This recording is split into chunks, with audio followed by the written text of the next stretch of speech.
We all have obstacles in life, and for me, they've presented themselves in a reoccurring dream. In the dream, I'll take 3 or 4 huge steps, and into the air I go. I'm flying. And I'm flying through and above neighborhoods and cities and open fields. It's always very beautiful, but there's always been one element of these dreams that I could never figure out, and that's power lines. Power lines that were always right above me when I'm flying, and I've never attempted to go through them or above them for the fear of just getting shocked. Then at one point, early in my career, my confidence level just soared creatively. It was like a light switch just went off and suddenly I got it.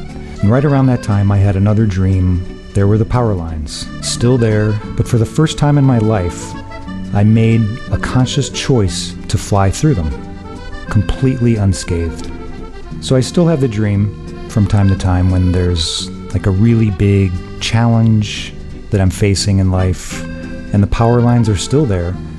But now I know why they're there, because there's always challenges and fears and doubts in life, and you just gotta conquer them. And hey, if you can fly while you're doing it, all the better.